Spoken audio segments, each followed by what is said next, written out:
Bonjour. Le Bitcoin chute fortement. Faut-il paniquer ou au contraire est-ce une très bonne opportunité? C'est ce que nous allons voir dans l'analyse du jour. Mais avant de commencer, n'oubliez pas de vous abonner, de mettre un petit pouce bleu et de laisser un commentaire. Alors d'abord, je sais qu'il y en a qui sont pas contents parce qu'il n'y a pas eu de vidéo depuis plusieurs jours. C'est normal, comme je vous avais dit, je suis en plein déménagement et malheureusement, pour l'instant, le temps que je trouve un appartement, je suis chez un ami et les conditions d'enregistrement sont vraiment pas euh, bonnes. Du coup, j'ai préféré ne pas faire de vidéo. Voilà. Donc aujourd'hui, je vous fais une vidéo. Je vous en ferai dès que possible, mais on reprendra les vidéos quotidiennes, et bien tout simplement dès que je serai installé. Voilà. Donc, il y a énormément de choses à dire. On ne pourra pas tout voir aujourd'hui. On va essayer juste de déblayer la situation et faire un point global de la situation. Et dans les prochaines vidéos, on ira voir plus en détail qu'est-ce qui se passe au niveau des indicateurs et de tout le reste. Alors, sans perdre de temps, on va se diriger vers la cryptomap. Donc là, j'ai pris la cryptomap de la semaine. Donc, comme vous pouvez voir, on a des chutes globalement de 10 à 30%. Bien évidemment, on a FTT qui fait un moins 84% suite aux événements de FTX. On a Solana qui est plus ou moins lié, disons indirectement à FTX et qui perd également 40%, mais le reste de la map, c'est plutôt entre 10 et 30% de chute. À cela, on a deux petites exceptions. On a OKB et Matic qui ont dit allez vous faire foutre, nous on n'a rien à voir là-dedans, ça nous atteint pas, et du coup, ils ont pas pris, ils ont rien pris, ils ont même augmenté durant la semaine, hein, aux alentours des 20% chacun. Voilà. Donc, sans grande surprise, le Bitcoin chute, les altcoins suivent. La petite surprise, c'est que les altcoins ne chutent pas si fortement. Et on va voir ça plus loin dans l'analyse. Le crypto fear est aux alentours de 22. Alors, après être resté pendant 2 mois aux alentours des 20, il a fait une petite excursion aux alentours des 30-40. Et là, il est de retour aux alentours des 20. Bon. Déjà, moi, j'aurais préféré voir plus de peur sur le marché. Parce que, pour une fois, le crypto fear, il reflète pas vraiment, je trouve, la peur ambiante, parce que là, les gens, ils ont quand même très peur. Enfin, moi, c'est ce que, en allant faire un petit tour sur les réseaux sociaux hier, c'est ce que plutôt j'ai pu entrevoir. Et il est seulement, entre guillemets, qu'à 22, c'est-à-dire au même niveau que les 2 mois où il a stagné autour des 20 000 $. Donc, malgré une chute à 16 000 $, je crois bien, eh bien, on a un Fear and Greed qui n'est pas passé sous la barre des 20. Moi, j'aurais préféré voir un Crypto Fear aux alentours des 10 pour peut-être nous signaler qu'on est potentiellement sur un bottom. Donc, pour l'instant, on verra ça demain. N'oubliez pas que le Crypto Fear a un jour de retard.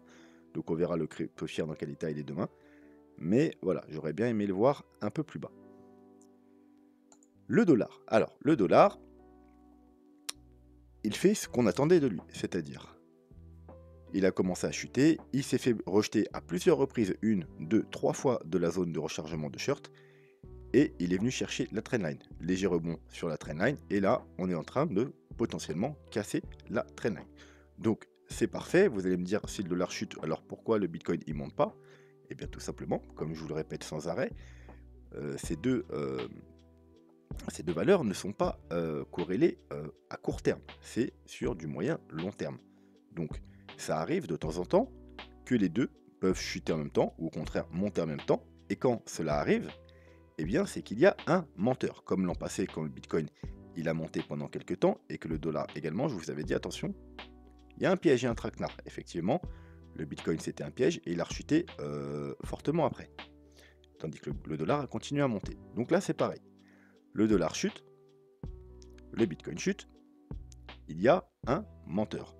Ce coup-ci, je pense, pour l'instant, selon les données que j'ai, que c'est le Bitcoin qui ment. Voilà. Pourquoi? Eh bien, tout simplement à cause du SP500 et des altcoins. Voilà, donc, on va passer en weekly. Donc, on est en train de casser la fameuse petite trendline moyen terme, on va dire. Donc, si on clôture la semaine comme ça et qu'on a la semaine prochaine une confirmation, ce sera plutôt bon signe et il faudra s'attendre théoriquement à une continuité de la baisse sur le dollar, ce qui serait plutôt bon pour les marchés traditionnels et les crypto-monnaies, sur du moyen long terme bien évidemment. Le SP500, après avoir cassé sa trendline, on a fait un magnifique pullback, hop, un pullback sur la trendline et on repart à la hausse. Donc vous voyez que pour l'instant, rien n'est grave sur S&P 500, au contraire, tout va bien. On casse une trendline, on vient faire un pullback, on repart. Donc c'est pour ça que je vous dis que je pense plutôt que c'est le Bitcoin qui ment et non pas le dollar. Tant qu'on tient du moins ce bas-là. Voilà. Et pour l'instant, c'est chose faite. Donc on avait une divergence, hein, rappelez-vous, une divergence haussière qui s'est activée. On casse une trendline et pour l'instant, tout va bien. On se dirige de bon en train vers la zone de rechargement de short. On verra qu'est-ce qui se passe si on arrive dans cette zone. Si on est rejeté pour aller faire des nouveaux plus bas ou si on arrive à passer. Si on arrive à passer et que le dollar continue à chuter, voilà, ce sera plutôt bon signe. Le Bitcoin, on va d'abord aller voir ce qui s'est passé sur les petits time frames, voir exactement ce qui s'est passé avant de parler de la situation plus globale. Donc, on avait une consolidation, on avait cassé à la hausse, on avait même cassé une petite trendline, ce qui est plutôt bon signe. C'est pour ça qu'on était bullish à court terme. Mais à long terme, on est toujours bearish, en attente de confirmation. Confirmation qu'on va aller voir après, bien entendu, qu'on n'a jamais eu. Donc, le dernier moment où on pouvait faire un petit trade haussier, c'était sur ce petit canal baissier ici, voilà, hop. Et sinon, moi, je vous avais dit que j'avais, ça fait longtemps, deux trades. Un à 18 400 $, un swing, au cas où le Bitcoin décidait de continuer plus haut, et un que j'avais pris vers là à 20 100 $, à la cassure de la trendline. Un trade plus court terme que je vous avais dit que je clôturais tout simplement aux alentours des 21 400 $. Pourquoi? Parce que on avait supposé qu'on était dans 5 petites vagues haussières et on avait fait tout simplement le travail en ligne, hein, une petite prolongation. Hop, et voilà, la première target, c'était tout simplement les 0,618 ici qui se trouvait aux 20 400 $. Donc moi, à ce moment-là, j'ai clôturé mon trade court terme. J'étais toujours dans mon trade long terme, bien entendu. Mais quand j'ai vu qu'on recassait tout simplement ce support, eh bien, j'ai décidé de clôturer mon trade manuellement. Voilà, alors, j'ai clôturé mon trade manuellement. Malheureusement, j'ai oublié de supprimer le stop. Parce que bien évidemment, j'avais un stop au point de rentrée, donc aux 18 450 $ environ, mon stop. Et du coup, quand on est venu chuter fortement, mon stop s'est déclenché, mais vu que j'avais déjà coupé le trade, ça m'a tout simplement déclenché un short. Voilà. Donc un petit short. Vous voyez, c'est un ordre ouvert, mais c'est un ordre ouvert sur un stop loss du coup, donc à 18 450, là où était placé tout simplement mon stop. Voilà, donc j'avais un short ouvert que j'ai clôturé d'ailleurs. Hein, j'ai clôturé vers les 16 500 $. Alors pourquoi? Tout simplement parce que c'était un short pas prévu. Donc il y a déjà un bénéfice intéressant. Donc sur un short pas prévu, j'ai pris mes profits. Et c'est surtout que je voulais profiter des profits pour ouvrir à longue. Voilà, au cas où. Alors je vous dis pas d'ouvrir des longues, hein, c'est vraiment pas le moment. Mais voilà, moi vu que j'ai eu de l'argent, on va dire gratuit, j'en ai profité pour ouvrir un long gratuit, tout simplement. Donc, on avait 5 petites vagues, on a atteint l'objectif, moi j'ai pris mes profits du trade court terme, c'est pas pour ça qu'on n'aurait pas pu aller plus haut, bien entendu. Donc, on a atteint parfaitement l'objectif, hein, à quelques dollars près, hein, 21 400, on est allé à 21 470. Et de là, on a commencé à rechuter. Ensuite, bien entendu, il y a eu les événements de FTX, etc., qui ont bien entendu accéléré la chute, qui ont servi de catalyseur pour cette grosse chute. Alors, est-ce que cette chute change quelque chose à toutes les analyses qu'on a faites depuis un mois? Eh bien, non, pas du tout. Chaque chute aura son catalyseur, ça ne changera rien, l'analyse graphique reste la même, c'est juste que les événements vont peut-être plus vite que prévu, et encore, parce que s'il n'y aurait pas eu ça, il y aurait peut-être eu autre chose. Tout ce qu'on savait, c'est que quand il y aurait eu la résolution de ce mouvement, ce serait un mouvement violent, que ce soit à la hausse ou à la baisse. Mouvement violent, il y a eu. certes catalysé par FTX, mais vous verrez qu'à chaque mouvement violent, que ce soit à la hausse ou à la baisse, le marché trouve toujours un catalyseur. Donc, ça ne change rien aux différents scénarios qu'on pouvait avoir, hein. Soit on validait une tendance haussière en cassant notamment, entre guillemets, les 23-24 000 $, chose qu'on n'a pas faite. Soit on allait, double possibilité, faire une brève excursion dans cette zone pour juste prendre toute la liquidité qui traîne depuis plusieurs mois ici, ou soit on allait avoir une vraie jambe baissière et aller chercher plus bas et que ça va durer beaucoup plus longtemps. Donc en gros, soit on aura un mouvement de capitulation, un V-bottom, on repart à la hausse très vite, soit on va construire un bottom progressivement et on ira probablement faire des nouveaux plus bas, encore une fois. Donc ça, c'est pour le court terme. On va voir un peu plus long terme qu'est-ce qui se passe. Donc, on avait toujours la même trendline, hein. On a fait un petit fake out, hop, on l'a cassé, on a recassé la trendline long terme en rose. Alors n'oubliez pas, ça c'est une trendline très long terme qui dure depuis 2013. Donc théoriquement, elle se regarde en mensuel. Donc ce qu'on veut pas, nous, c'est commencer à avoir des clôtures mensuelles sous cette trendline. Tout simplement parce que c'est une trendline qui tient depuis 10 ans pratiquement. Donc si on commence à casser cette trendline, c'est plutôt mauvais signe. Quoi qu'il en soit, on a cassé également le gros support, c'est le dernier, on va dire, le dernier top du dernier bull run, aux alentours des 19 000 $. Et on est en train d'essayer de faire un pullback dessus. On va se mettre en daily. Voilà. Donc on a cassé ce gros support, hein, vous voyez, qui a tenu pendant, je dis 3 mois, même 4 mois, juin, juillet, août, septembre, octobre, pratiquement 5 mois, qui a tenu pendant pratiquement 5 mois. On l'a cassé, donc violemment forcément, et là, on est en train de se diriger plus ou moins vers un pullback. Donc, il faut être très prudent si on arrive ici, aux alentours des 18 000 $, parce que ça peut être tout simplement justement un pullback avant de repartir à la baisse. Si par contre, on repasse au-dessus, ce sera quand même très bon signe. Alors, avant de continuer, on va passer sur le gros graphique, et on va aller voir.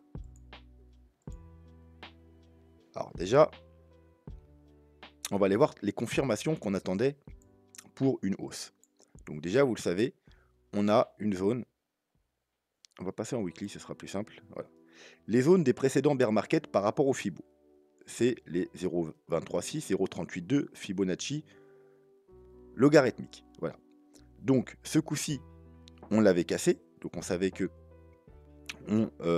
ça différait des anciens bear market par ceci notamment. Mais par contre, qu'on n'avait pas encore atteint la correction par rapport au pourcentage. Voilà. Les pourcentages, on avait fait 94, 87, 84. Donc si on continuait sur cette lancée, on savait qu'on devrait corriger d'environ 79%. Donc 79%, c'est pour ça que je vous avais mis une petite zone verte ici. Vous voyez qu'on est venu parfaitement rechercher. Alors là d'ailleurs, on n'y est pas encore au 79%. S'il me semble bien, doit être à... Alors, on va s'enlever ça. On doit être quelque part dans les 77%. Voilà, 76%. Mais grosso modo, vu que cette zone-là avait raté, le retracement Fibo avait raté, on s'était dit peut-être que le marché a besoin d'aller chercher tout simplement le retracement en pourcentage pour suivre son évolution et donc aller chercher aux alentours des 79%. Bon, maintenant c'est chose faite, bien entendu on peut encore descendre un peu, mais au moins voilà, là on se calque sur les baisses qu'on a connues sur les précédents bear market. Donc on avait dit prudence, tant qu'on ne repasse pas au-dessus de ce niveau, on peut être juste sur un pullback. Et bien vous voyez, là on voit un magnifique pullback et un rejet, et on va directement chercher la zone du bas. Donc repasser cette zone, c'était la première confirmation qu'on attendait. La deuxième confirmation qu'on attendait, et on va s'enlever le graphique pour y voir plus clair, c'était de récupérer cette fameuse moyenne mobile de 100 weekly, donc aux environs des 23-24 000 $. Pourquoi ? Tout simplement, c'est elle qui a fait support depuis pratiquement 7 ans, donc depuis les 2 derniers bear market, et ce coup-ci, on était en dessous. Donc, ancien support devient résistance. Donc tant qu'on était en dessous, c'était extrêmement dangereux. On est en dessous d'une grosse résistance. Et pour faire des achats long terme, il valait mieux attendre de passer au-dessus du coup de cette fameuse moyenne mobile 200. Et là, ça aurait été plutôt bullish. Ça veut dire que tout ça aurait été juste un petit fake out. Malheureusement, voilà, on n'est jamais repassé au-dessus.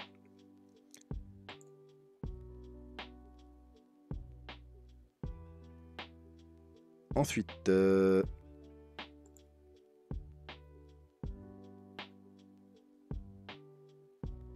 Ishimoku. Pareil, il fallait passer au-dessus de la Kijun, chose qu'on n'a pas été faite. On n'a même pas réussi à s'installer au-dessus de la Tenkan. Vous voyez, on a fait une bougie au-dessus, et là, la bougie qui aurait dû confirmer, pour ensuite aller chercher la Kijun, eh bien, elle n'a rien confirmé du tout. Au contraire, on a directement parti vers le bas. Et bien entendu, nous, ce qu'on attendait aussi, surtout, c'était, hop là, cette confirmation-là. Alors, je vais remontrer pour ceux qui ne connaissent pas. Voilà. Chaque bear market, vous voyez, alors ça, c'est pas une courbe logarithmique, hein, c'est une courbe par rapport au Fibonacci, etc. Donc, chaque bear market, c'est fait en dessous la ligne du bas, donc la ligne verte. Donc, c'était le meilleur moment pour accumuler en DCA. Et les confirmations se font quand on recasse la ligne verte. Vous voyez, ici, hop, on repasse au-dessus de la ligne verte, c'est bon, c'est reparti. Ici, on repasse la ligne verte, pullback, c'est bon, c'est reparti. Ici, on repasse la ligne verte, c'est bon, on est reparti. Ici, on repasse la ligne verte, c'est bon, c'est reparti, etc., etc. Donc là, on est en dessous depuis le mois de mai. Et je vous avais dit, si on passe au-dessus, c'est une très grosse confirmation. Mais tant qu'on est en dessous, eh bien malheureusement, on est baissier. C'est comme d'habitude. Ancien support devient nouvelle résistance. Donc là, il a supporté le prix. Et là, résistance. Et là, voilà, on est juste sous une grosse résistance. Donc, qu'est-ce qu'on fait sous une résistance? Eh bien, tout simplement, on est patient. Voilà, on est patient et on attend de casser, bien entendu, la résistance. Chose qu'on n'a pas faite. Voilà. Donc, vous voyez que l'analyse, globalement, elle change pas. On a toujours les mêmes niveaux pour passer bullish. Et pour l'instant, en weekly, malheureusement, on a toujours été bearish, jusqu'à preuve du contraire. Donc techniquement, ça n'aurait pas dû vous étonner, la chute, puisqu'on attendait potentiellement, bien entendu, hein, on aurait pu aussi tout ça monter, mais depuis un certain temps. Et la dernière, une des dernières, on va pas voir tous les indicateurs, mais une des dernières confirmations qu'on attendait, c'était tout simplement, eh bien, comme on l'avait vu, le MACD. Alors, juste une seconde.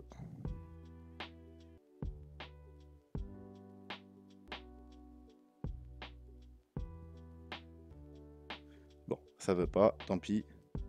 On va faire ça comme ça. Donc, c'était le MACD en weekly, en 2 semaines, bien évidemment.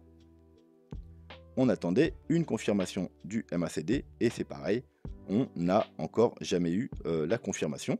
D'ailleurs, vous voyez qu'on est toujours plutôt pas mal sur le MACD en 2 semaines et que si on devait rebondir, que ce soit maintenant ou dans les jours qui viennent, voire même dans les semaines qui viennent, eh bien, on pourrait avoir une confirmation.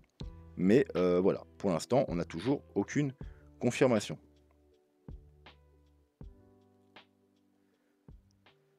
Sinon, alors, faudrait que je retrouve mon graphique, mais là, c'est parti un peu en couille. Donc, je vais peut-être passer sur un autre graphique. Voilà. En weekly, rappelez-vous.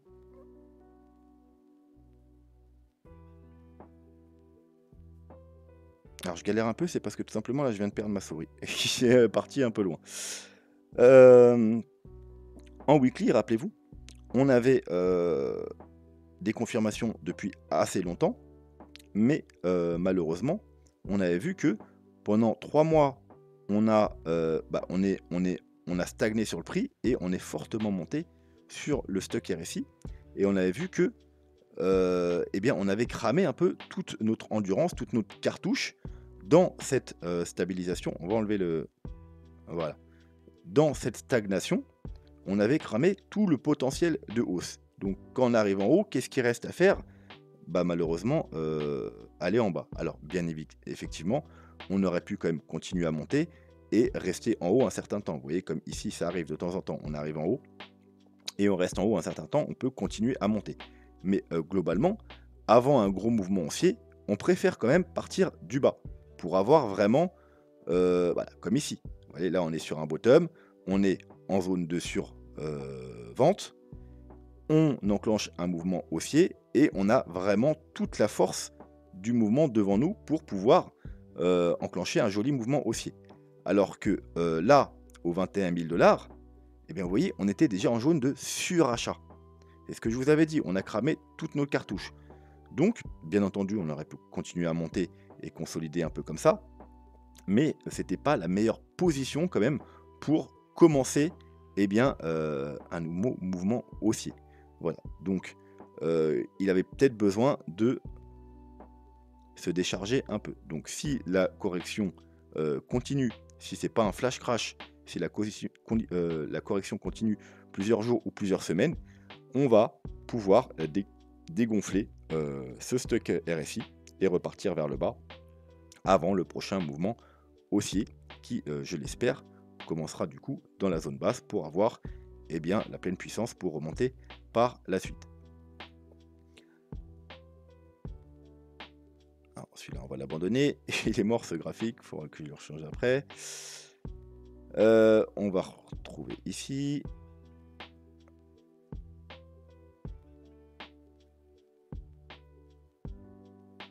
On va s'enlever les petits indicateurs.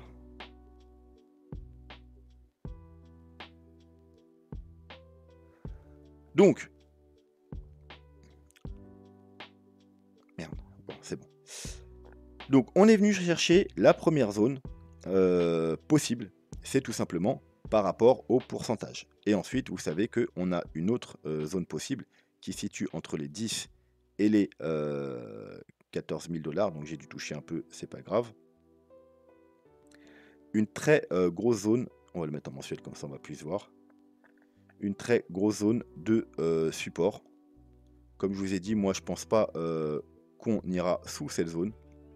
Il y a énormément de support dans cette zone, donc si on devait continuer à baisser, eh bien moi c'est je pense la limite qu'on n'ira pas plus bas. Alors on n'est jamais à l'abri d'une petite mèche et un mouvement violent, mais je pense pas qu'on ira, comme je vous l'ai déjà dit, beaucoup plus bas.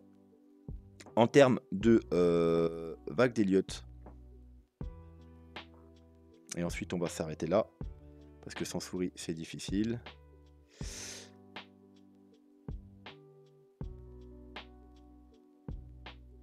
On va s'arrêter là du moins sur le Bitcoin. Hein. On va aller voir un petit coup d'œil à l'Ethereum et aux altcoins. Alors, est-ce que j'ai un... Ok. Donc, les vagues d'Elliott, eh bien le plan, eh bien, il n'a pas changé. On attendait, si possible, une vague 5. Si la vague 5 ne s'était pas terminée là en tronqué, voilà, bon, j'ai pas changé le graphique et on attend toujours la vague 5. La seule question à se poser, alors je vous le rappelle, hein, pour ceux qui n'ont pas vu les vidéos, pour moi la correction, enfin le bear market a commencé là, non pas là, mais ici. Donc en flat, une A, B, C. Une flat se construit en 3 vagues, 1, 2, 3, 1, 2, 3, et finit en 5 vagues. Donc 1, 2, 3, 4. Alors la seule question à se poser, c'est est-ce que le haut de la vague 4 est ici, ou est-ce que le haut de la vague 4 est ici? Voilà, c'est la seule question à laquelle pour l'instant j'ai pas de réponse, parce qu'il faudrait que je me fasse chier à décompter tout ce merdier, ce qui n'est pas évident. Donc soit on a fait une vague 4 là, et depuis ici on est dans une vague 5, donc potentiellement une vague 1, 2, là on serait dans la 3, ensuite 4, 5. Donc d'ailleurs, si c'est le cas, on n'ira peut-être pas faire de nouveau plus bas, parce que ça peut arriver que la dernière vague soit tronquée. Ou on a une correction de 4 beaucoup plus complexe, hein, ce qui pourrait nous laisser penser notamment c'est le RSI.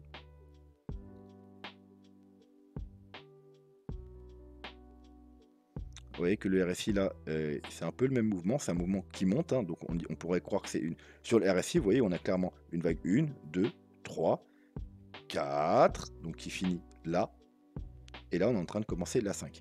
Donc il est possible que la vague 4 finisse ici.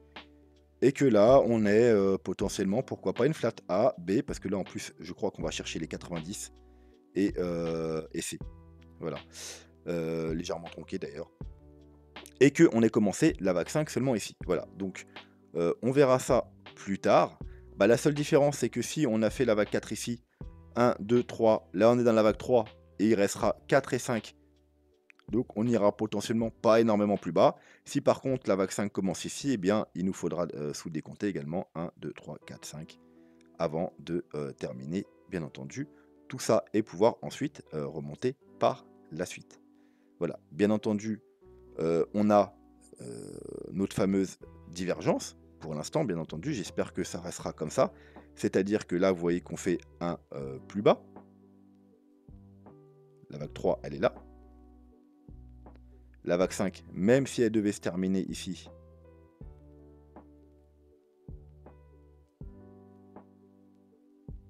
vous voyez qu'on fait un plus bas entre la vague 3 et la vague 5, hein, ce qui me paraît plutôt logique, mais que par contre sur le RSI, on fait un plus haut. Voilà, alors c'est potentiel, parce que si on descend, on descend, on descend, et que le RSI descend, descend, et qu'il casse ce niveau-là, ça annulera la divergence. Et là, il faudra revoir potentiellement le plan. Mais tant qu'on a cette divergence, mon plan, il est toujours le même.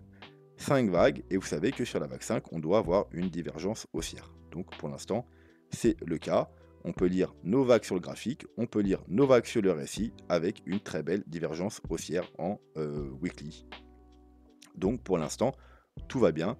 La seule chose qu'il faudra travailler, c'est les vagues pour savoir quand s'arrête tout simplement la chute. Voilà. Mais ça aussi, on verra ça aussi sur des confirmations court terme dans les vidéos qui vont venir par la suite.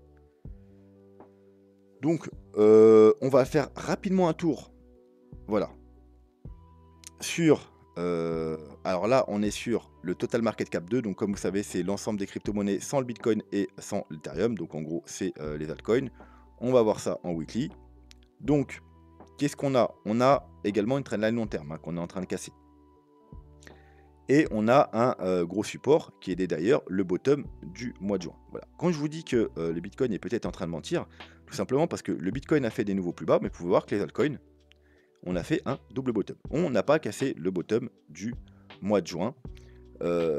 Sur des altcoins, c'est très marqué. Sur des altcoins, on n'est même pas parti faire un double bottom. On s'est arrêté plus haut. Hein. Notamment les Matic, tout ça, qui ont pump.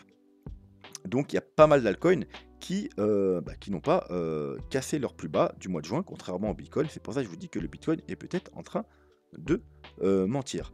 Donc les altcoins, ils sont plutôt forts. Hein. Vous voyez, en plus là, on a fait un gros bond. D'ailleurs, regardez, hop là, on avait une consolidation. Ça équivaut à la consolidation des 20 000 $ sur le Bitcoin. Et les altcoins, on a déjà réatteint ces niveaux. Vous voyez que les altcoins sont plus forts que le Bitcoin. Alors que le Bitcoin, il n'a pas encore fait ceci. Et on peut aller voir également l'Ethereum. Et vous voyez que l'Ethereum, au mois de juin, il est parti chercher les 900 $. Et là, on est parti seulement chercher les 1081 $. Donc, sur les altcoins, et notamment sur l'Ethereum, on est toujours potentiellement dans une tendance haussière depuis le mois de juin, puisqu'on n'a pas cassé le plus bas. Alors bien évidemment, si le Bitcoin continue à baisser, surtout sur du moyen terme, c'est-à-dire sur plusieurs jours, plusieurs semaines, vous pouvez être sûr que les altcoins vont travailler leur retard et qu'il y aura une grosse chute du côté des altcoins. Donc prudence si vous faites des achats du côté des altcoins, parce que si le Bitcoin devait continuer à chuter, les altcoins là qui sont plutôt forts, l'Ethereum et tout ça, ils rattraperont leur retard et ils vont chuter très fortement. Ça, c'est quasiment sûr et certain. Par contre, si c'est juste un petit check-out pour sortir tout le monde, une petite truc de capitulation pour aller chercher la liquidité et qu'on remonte dans les jours qui viennent, et bien du coup, pas de problème. Techniquement, les altcoins vont remonter encore plus vite. Et du coup, là, ce sera plutôt pas mal si vous êtes déjà placé sur les altcoins. Alors, je vous dis toujours prudence sur les altcoins. Moi, comme je vous ai dit, j'ai aucun altcoin, à part l'Ethereum, hein, mais je ne le considère pas comme un altcoin, pas vraiment. Parce que c'est plutôt risqué. Moi, tant que j'ai pas des confirmations haussières, je ne me replacerai pas sur les altcoins. Je suis sur le Bitcoin, je suis sur l'Ethereum, un petit peu de BNB également, mais grosso modo, sinon, j'ai aucun altcoin. J'avais un peu de Solana qui traînait, mais ça, c'était juste des gains que j'avais fait avec un projet. J'en ai pas racheté du tout depuis, depuis le bear market. J'ai racheté aucun altcoin. Voilà. Donc moi, même si certains altcoins prennent 200%, je m'en tape, j'irai en prendre d'autres, tout simplement. Mais tant que j'ai pas de confirmation haussière, eh bien, je reste en dehors des altcoins. Et si vous n'êtes pas encore placé sur les altcoins, faites comme vous voulez, mais se placer sur les altcoins, c'est toujours très risqué tant qu'on n'a pas de confirmation haussière, parce que comme je vous le dis, si le Bitcoin devait repartir à la baisse sur du au minimum moyen terme, c'est-à-dire pour plusieurs semaines, les altcoins, ils vont prendre très cher. Surtout que là, ils sont très forts. Donc, ils ont du retard du coup sur la baisse du Bitcoin et ils vont rattraper ce retard. Voilà, ils iront faire des nouveaux plus bas. Voilà. Si par contre, le Bitcoin réagit rapidement dans les jours qui viennent, là, il n'y a pas de problème. Donc, on va s'arrêter. D'ailleurs, vous pouvez voir que l'Ethereum, hop, on a également une trendline long terme sur l'Ethereum. Alors, on va peut-être dézoomer. Et vous pouvez voir que pour l'instant, hein, je dis bien pour l'instant, eh bien, on est remonté au-dessus de la trendline. Donc, elle fait toujours son rôle de support à voir dans les jours et semaines qui viennent. Donc, on va s'arrêter là pour aujourd'hui. Donc, le plan, la stratégie, les analyses, il n'y a rien qu'à changer. Tout se passe plus ou moins comme prévu. Donc, pas la peine de paniquer, pas la peine de revendre toutes vos cryptos. Si vous êtes déjà placé sur certaines cryptos, gardez vos positions, sauf si votre stratégie, vous aviez des stops, etc. Donc là, tout va bien pour vous. Mais si c'est pour du long terme, techniquement, restez en position. Continuez votre DCA, surtout sur le Bitcoin et l'Ethereum. Moi, comme je vous ai dit, je ne fais pas non plus de DCA sur les altcoins. Mais si c'est votre stratégie, continuez votre DCA tranquillement. Et puis, gardez tout simplement vos plans en tête. Et avant de faire des gros achats long terme, excepté le DCA, attendez tout simplement des confirmations. Parce que pour l'instant, on n'a pas eu de confirmation long terme, du moins sur le Bitcoin. Voilà, donc n'hésitez pas à poser vos questions. Les vidéos qui vont suivre, on ira se pencher, bien évidemment, sur tous les indicateurs qu'on n'a pas pu voir aujourd'hui, et de manière un peu plus précise. Et on fera également, on passera peut-être en revue quelques altcoins si ça vous dit. Donc n'hésitez pas, laissez-moi les altcoins en commentaire, que je sache lesquels de préférence vous voulez que j'aille analyser. Je sais qu'aussi on m'a parlé, on m'a demandé si j'avais beaucoup de fonds sur FTX, si j'ai pu les retirer, etc. Alors moi FTX, comme vous le savez, ceux qui me suivent depuis longtemps, je m'en servais exclusivement pour trader le shit perpétuel. Voilà. Donc j'avais vraiment des fonds pas très importants, j'avais même pas de 2000 $ dessus, parce que c'était juste pour trader le shit perpétuel. Et du coup, eh bien non, j'ai pas retiré mes fonds parce que ces derniers jours, j'étais pas du tout sur les réseaux, ni etc. Donc j'ai pas eu les news de ce qui s'est passé. J'ai été au courant que hier. Et donc c'était trop tard pour retirer. Donc pour l'instant, mes fonds ils sont toujours sur FTX. Et on verra, hein, s'ils sont perdus, ils sont perdus. C'est pas grave, c'est la vie, hein. Après, je sais pas pour vous, pour moi, 2000 $ dans les cryptos, c'est pas non plus une somme qui va me mettre à mal, hein. C'est une toute petite partie de mon capital crypto. Pour ceux qui ont beaucoup d'argent et qui n'ont pas pu sortir non plus, le seule chose à faire maintenant, c'est d'attendre. Tout simplement parce que on sait jamais, peut-être qu'ils vont un peu redresser la barre et rembourser un certain nombre de personnes, vous permettre de faire vos retraits. On verra bien. La seule chose à faire maintenant, c'est d'être patient. Et toujours pour l'avenir, deux petits conseils que je vous ai déjà donnés, c'est ne pas tout laisser sur la même plateforme. Essayer d'avoir le maximum, surtout le Bitcoin, etc., sur des ledgers. Voilà, c'est encore et toujours la meilleure façon de sécuriser ces cryptos, surtout si on a des gros montants. Et d'être sur plusieurs plateformes pour pas tout mettre sur la même. Voilà. Sur ce, je vous souhaite une bonne soirée. On se retrouvera soit demain, soit après-demain, je pense, pour continuer l'analyse et voir ce qu'on peut faire, voir si on est en train de créer un bottom ou, bien entendu, si on va aller voir beaucoup plus bas. Voilà. Sur ce, je vous dis à bientôt. Passez une très bonne soirée et surtout, soyez prudents. Tchuss.